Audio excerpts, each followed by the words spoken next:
Hi hello నమస్తే. ఇడు నితిన్ కాకుమాను. మీ అందరికి తెలుసు, నా పేరు రమేష్ కాకుమాను.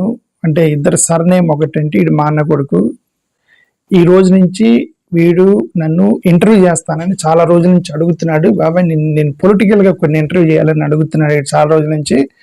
రెగ్యులర్గా వచ్చి ఇంటర్వ్యూ చేయమని చెప్పాను నితిన్కి. ఇంటర్వ్యూయే కాదు, మధ్య మధ్యలో కొన్ని వీడియోలు కూడా పెట్టరా అన్నాను. సో వీడియోలు కూడా పెడతాడు. సో ఈ రోజు నుంచి నాతో పాటు ఈడు కూడా ఛానల్లో కనపడతాడు. సో నా వీడియోలు ఎలాగైతే చూస్తారో నితిన్ వీడియోలు కూడా చూడండి. మీరు ఎంకరేజ్ చేయండి నితిన్ని నా ఛానల్స్లో. హాయ్ అండి, నేను మీ నితిన్ కాకుమాను.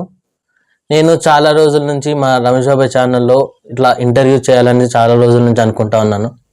నేను కూడా ఇలా ఆంధ్రప్రదేశ్లో జరుగుతున్న రాజకీయాల గురించి ఇట్లా చిన్నగా ఇంటర్వ్యూస్ చేద్దామని అనుకుంటున్నాను. దయచేసి నన్ను కూడా సపోర్ట్ చేయండి. పదండి, లెట్స్ స్టార్ట్.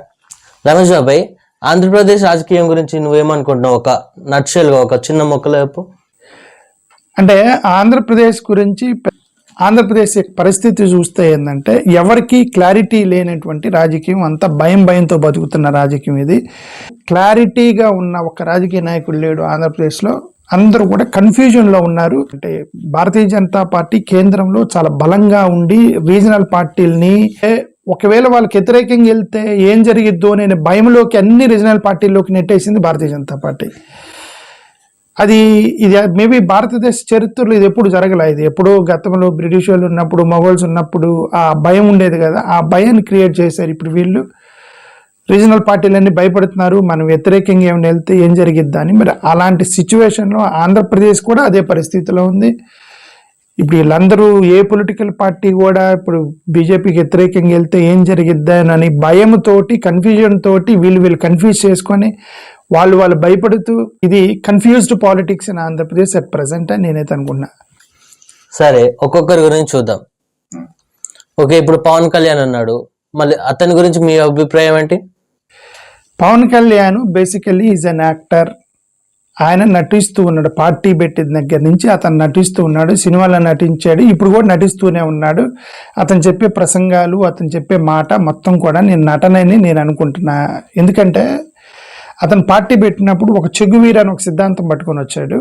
చాలా వండర్ఫుల్ ప్రసంగం ఇచ్చాడు. నేను కూడా ఆశ్చర్యపోయాను ఆ రోజు, ఇతనికి ఎంత భావజాలం ఉంది, ఇతను ఎంకరేజ్ చేస్తే సొసైటీని మారుస్తాడని నేను అనుకున్నా. యాక్చువల్గా ఫస్ట్ స్టార్టింగ్ మెసేజ్ ఉన్నప్పుడు పవన్ కళ్యాణ్ని, అతను చెగువీరా నుంచి కొద్దిగా డివియేట్ అయ్యి సరే కమ్యూనిజంలోకి, కమ్యూనిస్ట్ పార్టీలతో పొత్తు పెట్టుకున్నాడు. ఓకే, అది తప్పలేదు, ఎందుకంటే కొంచెం సిమిలర్గా ఉండేది. చెగువీరా ఐడియాలజీ, కమ్యూనిస్ట్ ఐడియాలజీ సిమిలర్గా ఉండేది. సో నేనేమనుకున్నానంటే so okay, that's not bad అనుకున్నా. మాయావతి దగ్గరికి పోయి అతను బీఎస్పీ తోటి పొత్తు పెట్టుకున్నాడు. ఇప్పుడు బీఎస్పీ ఇవన్నీ ట్రై చేశాడు అనమాట. వర్కౌట్ అయినా అయ్యకపోయినా నీకు ఒక సిద్ధాంతం ఉంటే ఆ సిద్ధాంతం మీద నిలబడితే ఆ సిద్ధాంతం నిన్ను ఏదో ఒక రోజు పైకి తీసుకొచ్చింది. Example Bharatiya Janata party 100 years నుంచి వాళ్ళు సక్సెస్ అయినా అవ్వకపోయినా 70 సంవత్సరాలు ఒకే సిద్ధాంతం పట్టుకొని వచ్చి ఈరోజు బలమైన పార్టీకే లెగిసింది. ఇప్పుడు ఈయన ఫస్ట్ చెగువీరా నుంచి దీనికి వెళ్ళాడు, మాయావతి దళితవాదంకి వెళ్ళాడు. తర్వాత చంద్రబాబు నాయుడు పొత్తు, తర్వాత జగన్ కలిశాడట, పోయి పొత్తు పెట్టుకుంటానని ఆ చర్చలు కూడా చేశాడట. ఇవన్నీ వదిలేసి చివరికి వెళ్ళి భారతీయ జనతా పార్టీ తోటి ప్రస్తుతానికి ఈ జాయిన్ అయిన ఆర్ఎస్ఎస్ అనమాట. ఆయన ఆర్ఎస్ఎస్లో జాయిన్ అయ్యి, అంటే ఇక ఆల్మోస్ట్ జాయిన్ అయినట్టే. అతని భావజాలము, ప్రసంగాలన్నీ కూడా ఆర్ఎస్ఎస్లో జాయిన్ అయినట్టే. అంటే ఒక సిద్ధాంతాన్ని వదిలేసి ఇంకొక సిద్ధాంతం వదిలేస్తున్నంటే అర్థం ఏంటంటే ఏ సిద్ధాంతం ఆ సిద్ధాంతం అక్కడ నటించాల్సి వచ్చింది. That's why I said it just acting అంతే. ఇప్పుడు కమ్యూనిస్ట్లో ఉన్నప్పుడు కమ్యూనిస్టులుగా ముస్లిం దగ్గరికి వెళ్ళినప్పుడు కొన్ని వీడియోలు తిరిగినాయి. ఆయన ముస్లిమ్స్ దగ్గర కూర్చొని వాళ్ళతో పాటు భోజనం చేస్తూ ఇప్పుడు సడన్గా వెళ్ళి బాబా అవతారం ఎత్తాడు. సో ఐ డోంట్ నో, ఆయన పొలిటికల్ జర్నీ మొత్తం చూస్తే నాకేదో ఒక్కొక్క సినిమా చూసినట్టుండే. దాన్ని ఒక్కొక్క సినిమాలో ఒక్కొక్క యాక్షన్ మారుస్తారు కదా. I felt like that is acting in every movie and then that's all. That is an actor is continuing to act in politics. That is what I want to know about Pawan Kalyan as of now. Okay, ఇప్పుడు మరి నారా లోకేష్ గురించి? నారా లోకేష్ గారు యాక్చువల్గా ఆయన తెర వెనక నుంచి powerful శక్తిగా ఎదుగుతున్నాడు. అంటే నారా లోకేష్ని అప్పుడే మనం ఎస్టిమేట్ చేయలేము. ఎందుకంటే చంద్రబాబు నాయుడు గారు వెనక పక్కన పొలిటికల్ పార్టీని ప్లస్ రాష్ట్రాన్ని ఒక షాడో ముఖ్యమంత్రిగా అతను రన్ చేస్తున్నాడు యాక్చువల్గా రాష్ట్రాన్ని. ప్లస్ తెలుగుదేశం పార్టీ కూడా మొత్తం తన చేతిలోకి తీసుకున్నాడు ఆల్రెడీ.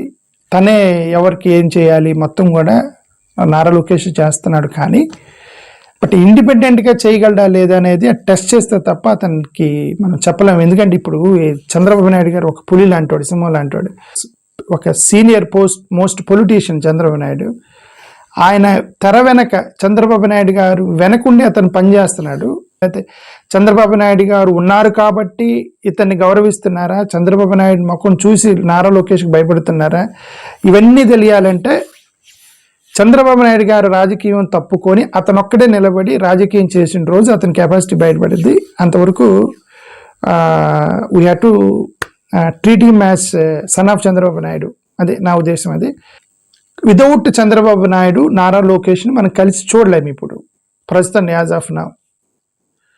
అది సంగతి, నారా లోకేష్ సంగతి. సరే, నారా లోకేష్ గురించి చెప్పావు కదా, మరి షర్మిల గారి గురించి? షర్మిల గారు జగన్ గారితోనే ఉంటే బాగుండేది నా ఉద్దేశం. బట్ వాళ్ళ ఇంట్లో కుటుంబ సమస్యలు మనకు తెలియదు కాబట్టి I'm no one to talk. I don't have any right to talk about family issues of others. But I wish ఒకవేళ ఆ కుటుంబ సమస్యలు లేకపోతే ఆయన జగన్తోనే ఉంటే ఏదో ఒక రోజు లైక్ రాహుల్ గాంధీ ప్రియాంక గాంధీకి అవకాశం ఇచ్చినట్టు, ఒకవేళ ఆయన స్టార్టింగ్లో నీకు రాజకీయం వద్దులే నేను చూసుకుంటాను నువ్వు ఇంట్లో ఉన్నాను అన్నా, మేబీ భవిష్యత్తులో ఒక క్రంచ్ వచ్చినప్పుడు ఇక ఎవరినో పెట్టాలి తెలియక ఆ రోజు మరి చెల్లెలకి అవకాశం ఇచ్చేవాడేమో. సో నా అభిప్రాయం జగన్తోనే ఉంటే బాగుండేది అని అనిపించింది ఆమె. బట్ ఏదైనా సొంత పార్టీ పెట్టుకున్నారు, అది వర్కౌట్ అవ్వలేదు, కాంగ్రెస్ పార్టీలో చేరారు. That is also good decision. ఎందుకంటే వాళ్ళు బేసికల్లీ వాళ్ళు కాంగ్రెస్ వాళ్ళంతా కాంగ్రెస్ వాళ్ళు రాజశేఖర రెడ్డి గారి కాంగ్రెస్ మ్యాన్. ఆయన ఒక పార్టీ పెట్టాడు, అప్పుడు రాయలసీమలో కాంగ్రెస్ అనే పార్టీ పెట్టాడు. ఇప్పుడు జగన్ పెట్టింది కూడా కాంగ్రెస్ పార్టీ, అది వైఎస్ఆర్ కాంగ్రెస్ పార్టీ అది. సో బేసికల్లీ వాళ్ళంతా కాంగ్రెస్ ఫ్యామిలీ. వాళ్ళంతా కాంగ్రెస్ పార్టీ అధిష్టానంతో వాళ్ళు వ్యతిరేకించి ఉండొచ్చేమో కానీ బట్ వాళ్ళు పుట్టి పెరిగింది రాజకీయ జీవితం, వాళ్ళ ఐడియా ఆలోచన మొత్తం కూడా కాంగ్రెస్ భావజాలాల్లో ఉంటాయి కాబట్టి ఆమె కాంగ్రెస్ ఎంచుకోవడం తప్పలేదు. నాకు తెలిసిన వరకు షర్మిల గారు 1% ఓటు బ్యాంకు కూడా లేనటువంటి నాయకులు, ఒక 40-50% ఓట్ షేర్ ఉన్న నాయకుల్లాగా మనం ఆలోచించకూడదు. మనం 1% ఓట్ షేర్ కూడా లేదు. దీన్ని ఓట్ షేర్ పెంచాలి అంటే నేను కిందకి దిగిపోవాలి, నా స్టామినాని కిందకి దిగి గల్లీ స్థాయిలో ఆలోచించి చిన్న చిన్న వాళ్ళను కూడా కలిసి పూరి గుడిసెల్లో కూడా వెళ్ళి వాళ్ళతో భోజనం తిని అన్నం తిని అప్పుడు ఆ 1% షేర్ని 5%, 6%, 10% అలా పెంచుకోవాలి తప్ప ఇప్పుడు జగన్ గారికి 40% ఓట్ షేర్ ఉంది. జగన్ గారు లాగా షర్మిల గారు బిహేవ్ చేస్తాను అంటే అది కుదరదు. ఎందుకంటే ఆయన 40% ఓట్ షేరు, ఈమెకి ఓన్లీ 1% ఓట్ షేర్ ఉంది కాంగ్రెస్ పార్టీకి as of now. So I don't think ఎక్కడో ఆలోచనలో మిస్ఫైర్ అయింది షర్మిల గారిది అని నేను అనుకుంటున్నా. ఆ గ్రౌండ్ లెవెల్లోకి వెళ్ళి ప్రతి వారిని కలిసి ప్రతి వాళ్ళతో మాట్లాడి ఫ్రెండ్లీగా ఉండి అట్లాగా ఫ్రెండ్లీగా పార్టీని పెంచుకుంటే బహుశా ఆమెకి ఏమైనా సక్సెస్ అయ్యేదేమో. But as of no success అయితే కనబడతలేదు. ఫెయిల్ అయిందే నేను చెప్పలేను, ఎందుకంటే బట్ సక్సెస్ అయితే కనబడతలేదు షర్మిల గారు ప్రజెంట్ అయితే. చూడాలి ఏం జరిగిద్ది అని భవిష్యత్తులో. మరి లిబరేషన్ కాంగ్రెస్ పార్టీ పెట్టిన మన విజయ్ కుమార్ అన్న గురించి ఏమనుకుంటున్నావు? విజయ్ కుమార్ అదే లిబరేషన్ కాంగ్రెస్ పార్టీ పెట్టాడు విజయ్ కుమార్ అన్న. నాకు తెలిసిన వరకు దళితులు చాలా మంది పార్టీలు పెట్టారు కానీ ఒక కమిట్మెంట్ తోటి పార్టీని ముందుకు తీసుకెళ్లాలని పట్టుదలగా ప్రయత్నం చేసినటువంటి ఒక నాయకుల్లో ఈయనే ఫస్ట్ చూశాను నేను. లిబరేషన్ కాంగ్రెస్ చాలా మంది పార్టీలు పెట్టారు కానీ వాళ్ళు ఏదో ఒక పార్టీ రిజిస్ట్రేషన్ చేసి ఏదో ఒక 2 మీటింగ్లు పెట్టి అట్లా వెళ్ళాడు. కానీ ఈయన చాలా స్ట్రక్చరల్గా గ్రౌండ్ లెవెల్ నుంచి టీంలు వేసుకొని ఒక పొలిటికల్ పార్టీ ఎలాగ బిల్డ్ చేయాలో అలా బిల్డ్ చేయడానికి ట్రై చేసిన ఆంధ్ర తెలంగాణలో ఫస్ట్ నేను విజయ్ కుమార్ అన్న చూశాను. అంతవరకు అతను సక్సెస్ సాధించినట్టే విజయ్ కుమార్ గారు. ఎందుకంటే ఒక పొలిటికల్ పార్టీ ఎలాగ స్ట్రక్చరైజ్ చేసుకోవాలో అది స్ట్రక్చరైజ్ చేసుకున్నాడు ఆయన. బట్ సక్సెస్ అవుతాడా లేదా అనేది ఆయన చేతిలో ఉండదు. ఎందుకంటే అది ప్రజల చేతిలో ఉండదు. ప్రజలు యాక్సెప్ట్ చేయాలి ఒక నాయకుడిని. ఆయన పెడితే మీటింగ్లకు వెళ్ళటం వేరు, ఆయన వీడియోలు లైక్ చేయటం వేరు, కామెంట్ చేయటం వేరు. అట్ ది ఎండ్ ఓటు బ్యాంక్గా మారటం వేరు. ఆ ఓటు బ్యాంక్గా ఆయన సక్సెస్ సాధించాలని నేను కోరుకున్నా. బట్ యాజ్ ఆఫ్ నా స్ట్రక్చరల్లీ సిస్టమేటిక్గా పార్టీ వైజ్ అయితే ఆయన సక్సెస్ అయ్యాడు. బట్ పోలరైజేషన్లో సక్సెస్ అవుతాడా లేదని నేను కూడా చూడాలి. అండ్ ద మోర్ ఓవర్ జాడా శ్రవణ్ కుమార్ అన్న ఒక ఆయన, ప్లస్ ఇప్పుడు పివి సునీల్ కుమార్ ఆయన కూడా ట్రై చేస్తున్నాడు, ఏదో కాపులతో పెట్టుకోవాలని ట్రై చేస్తున్నాడు. సో ఇవన్నీ ట్రై చేస్తున్నాడు ఆయన. వీళ్ళందరూ ఏంటి, ఇప్పుడు విజయ్ కుమార్ అన్న, జాడే శ్రవణ్ కుమార్ అన్న, సునీల్ కుమార్ అన్న, ప్లస్ ఇంకొక ఆయన హర్ష కుమార్ అన్న. సో వీళ్ళందరూ ఏంటంటే నలుగురు ఒకే సమాజ వర్గానికి చెందిన వాళ్ళు, నలుగురు కూడా ఒక ఈక్వల్గా ప్రయత్నం చేస్తున్నారు. ఈ నలుగురు కలిస్తే ఫోర్స్ వచ్చింది, విడివిడిగా ప్రయత్నం చేస్తే ఫోర్స్ రాదు. విడివిడిగా వాళ్ళ నలుగురు కలుస్తారని కూడా నేను అనుకోవట్లేదు. ఎందుకంటే ఒక ఈక్వల్ స్టేటస్ ఉండి, ముఖ్యంగా దళిత సమాజంలో కలిసి యుగో పక్కన పెట్టి కలవాలంటే ఒకరిని యాక్సెప్ట్ చేయాలి, మిగతా ముగ్గురు. నా తెలిసిన వరకు వాళ్ళు ముగ్గురు అలా ఇప్పుడు ప్రస్తుతానికి ముగ్గురు కాంప్రమైజ్ అయ్యి ఒక వ్యక్తిని నాయకుడిగా యాక్సెప్ట్ చేస్తారని నేనైతే అనుకోవట్లే. సరే మరి వాళ్ళు కూడా ఇంక మిగతా పార్టీలాగా వీళ్ళు కూడా అట్లా ఎండ్ అయిపోతారా, లేదంటే వీళ్ళు ఏమన్నా అడ్జస్ట్ అవుతారా అనేది ఇంక చూడాలి. అది అంతే. ఇప్పుడు మన ముఖ్యమంత్రి చంద్రబాబు నాయుడు గురించి ఏమనుకుంటున్నావు? ముఖ్యమంత్రి చంద్రబాబు నాయుడు గారు, ఇంకా ఆయన గురించి మనం మాట్లాడేది ఏం లేదు. Most senior most politician at present in the Andhra Pradesh. ఆయనకి మోస్ట్ ఎక్స్పీరియన్స్ ఉంది. కథ ఏంటంటే గతంలో చంద్రబాబు నాయుడు గారు రాజకీయం వేరు, ఇప్పుడు రాజకీయం వేరు. ఆయన ఎన్డీఏలోకి వెళ్ళటం రావటం చేసేవాడు చంద్రబాబు నాయుడు గారు గతంలో.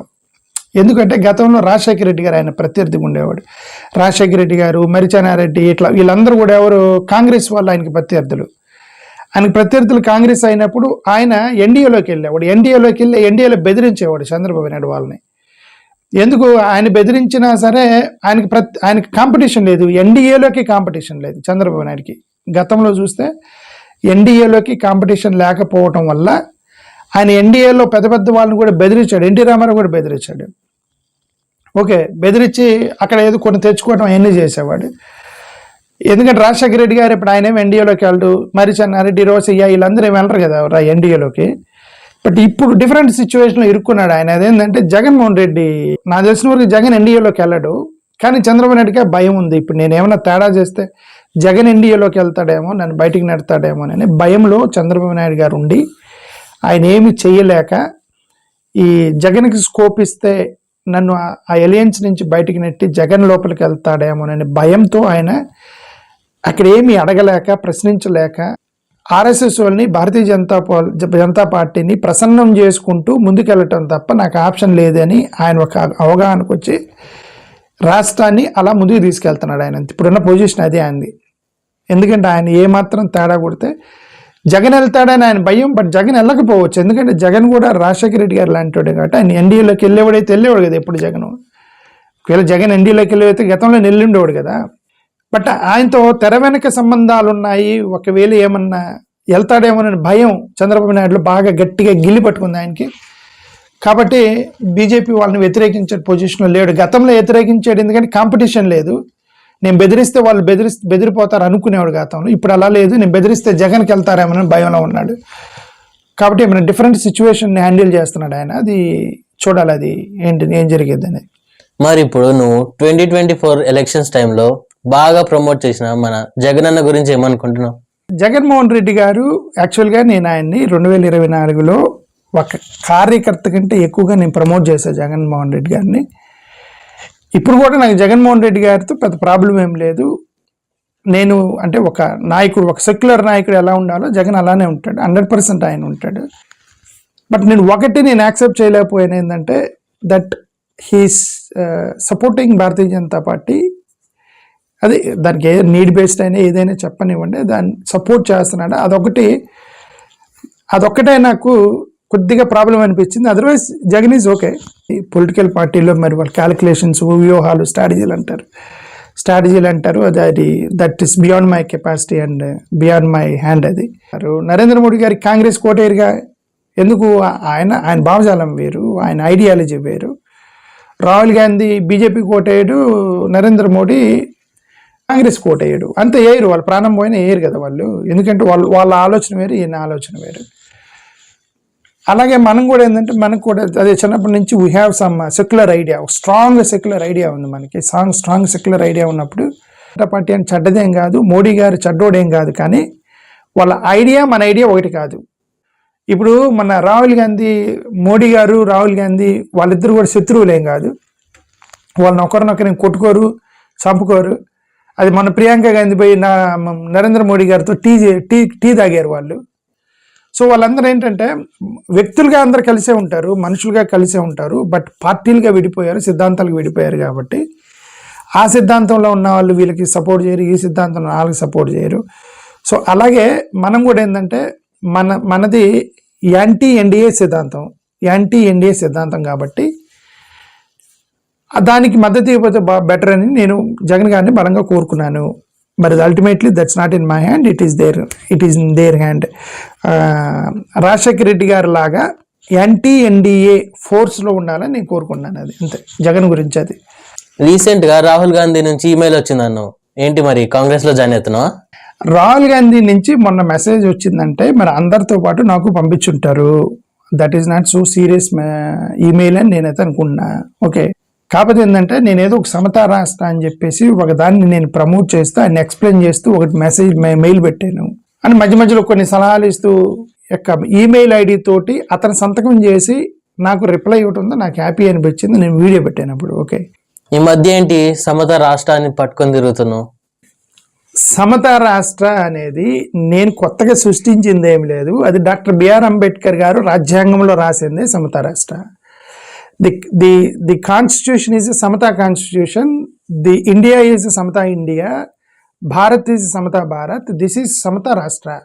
సమతా రాష్ట్ర అనేది హిందీ వర్డ్. అది సింప్లీ మనం ఏం చెప్పాలంటే the country that promotes the equality అంతే. అది నేను కొత్తగా సృష్టించినది రాజ్యాంగంలోనే ఉంది కదా. అది ఆర్టికల్ 14 నుంచి 25 వరకు ఫండమెంటల్ రైట్స్ మొత్తం ఈక్వాలిటీ గురించి మాట్లాడతాయి.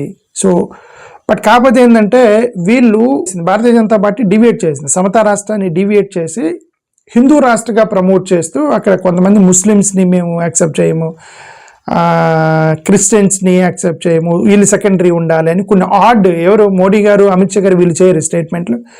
దగ్గరలో ఎవరో కొన్ని స్టేట్మెంట్లు చేస్తారనమాట. పక్కన ఉన్నటువంటి ఎమ్మెల్యేలు, ఎంపీలు, నార్త్ ఇండియాలో ఎవరో అభిమానులు, మోడీ గారి అభిమానులు, భారతీయ జనతా పార్టీ అభిమానులు, ఆర్ఎస్ఎస్ వాళ్ళు, బజరంగ్ దళ్ వాళ్ళు, వీళ్ళందరూ స్టేట్మెంట్లు చేస్తుంటారు. ఏమంటే ఇది హిందూ రాష్ట్ర, హిందువులకు మాత్రమే ప్రైమరీ, మీరందరూ ఇవన్నీ స్టేట్మెంట్లు చేస్తున్నారు. కాబట్టి డివియేట్ అయింది దేశం. బట్ ఈ సమతా రాష్ట్ర పేరుతో గుర్తు చేస్తున్నాను దేశానికి, అంతే. నేనెంతమంది చేయగలను? మా అయితే 100-200 నా వీడియోల ద్వారా లేదంటే చేయగలను. బట్ నా ఉద్దేశం ఏంటంటే కనీసం 100 మందికి నేను రిమైండ్ చేస్తాను కదా. యూనిటీ ఇన్ డైవర్సిటీ, ఇది హిందూ, ముస్లిం, క్రిస్టియన్ మొత్తం కలిసి ఉండాలి. ఎస్సీ, ఎస్టీ, బీసీల యొక్క కుల వివక్షను బయటికి తీసుకొచ్చి అందరినీ ఈక్వల్గా చేయాలనేది అంబేద్కర్ డ్రీమ్. అది అని ఇట్లా డీవియేట్ చేస్తే ఇప్పుడు బాగానే ఉండిద్ది. మెజారిటీ ఉన్నారు కదా, majority you can satisfy. But at the end, after some days or few days, the minority will go under separation and they are go under slavery. వీళ్ళందరినీ బానిసలుగా చేస్తారు. అంతర్గత యుద్ధం వస్తే దేశాలు ఎకనామికల్గా మొత్తం కొలాప్స్ అయిపోయినాయి. సో ఆ ఐడియా కరెక్ట్ కాదని నాకు అనిపించి ఐఎమ్ జస్ట్ రిమైండింగ్ త్రూ సమతా రాష్ట్ర the basic foundations of constitution of India which already India bloc is following. Like Rahul Gandhi, Jagan, వీళ్ళందరూ కూడా సమతా రాష్ట్రంలోనే ఉన్నారు. నేను కొత్తగా పెట్టింది ఏం లేదు దాంట్లో. మరి సమతా రాష్ట్రాన్ని ప్రమోట్ చేసుకుంటూ తిరుగుతున్నావు, నీకేం వస్తుంది? అంటే నేను వై ఐఎమ్ ప్రమోటింగ్ అనే దానికంటే కూడా I'm just reminding them the constitution of India. Basic line of constitution of India is equality. ప్రతి పిల్లోడు, పెద్దోడు, SC, ST, BC, OC, Hindu, Christian, Muslim, ఆడ, మగ, rural, urban, right, youngsters, adults ఏమి తేడా లేకుండా ప్రతివాడికి ఒక కార్డు ఇచ్చారు. దాన్ని సిటిజన్షిప్ కార్డు అంటారు. ఆ కార్డు ఉన్న ప్రతివాడు సమానం భారతదేశంలో అనేది రాజ్యాంగం రాయబడింది. ఆ తర్వాత రాజ్యాంగంలో కొద్దిగా డీవియేట్ చేశారు. అది 1950 షెడ్యూల్ క్యాస్ట్ ఆర్డర్ అవన్నీ పెట్టేసి క్రైస్తవులకి, ముస్లిమ్స్కి రిజర్వేషన్లు రావు. అవన్నీ కూడా కొద్ది దురుద్దేశంతో పెట్టబడినటువంటి చట్ట సవరణలు. ఇవన్నీ డామినెంట్ సొసైటీ చేతుల్లో దేశం ఉంది. మీరు నమ్మినా నమ్మకపోయినా ఎస్సీ, ఎస్టీ, బీసీలు they are not running the state, the upper communities are running the state. ఇంత చేస్తున్నావు, నువ్వు అసలు ఏ పార్టీలో జాయిన్ అవుదామని చూస్తున్నావు? నేను ఏ పార్టీలోకి వెళ్ళాలి అనేది ముఖ్యం కాదు, నన్ను ఏ పార్టీ యాక్సెప్ట్ చేస్తుంది అనేది ముఖ్యం. ఎందుకంటే ఇప్పుడు నా ఐడియా నేను చెప్పాను. నేను బేసికల్ ఐఎమ్ ఏ సెక్యులరిస్ట్. అంటే యాంటీ ఎన్డీఏ భావజాలం కలిగిన వాడిని కాదు. అదే చెప్పాను కదా, వాళ్ళకి డిఫరెంట్ ఐడియా ఉంది. వాళ్ళకి నేషనలిస్ట్ అప్రోచ్ వాళ్ళదే. చెప్పాను కదా, నా idea secular idea. Basically Modi గారికి వ్యతిరేకంగా మాట్లాడొద్దని ఇట్లాంటి కండిషన్స్ పెడతారేమో అని నేను కొద్దిగా ఆలోచిస్తూ దూసుకొని పోట్లా. లేకపోతే ఏదో పార్టీకి వెళ్ళిపోయి నేను పార్టీలో చేరతానని చెప్పి కాళ్ళు జాల పట్టుకుంటే ఎవరో కూడా చేర్చుకుంటారు పార్టీలో.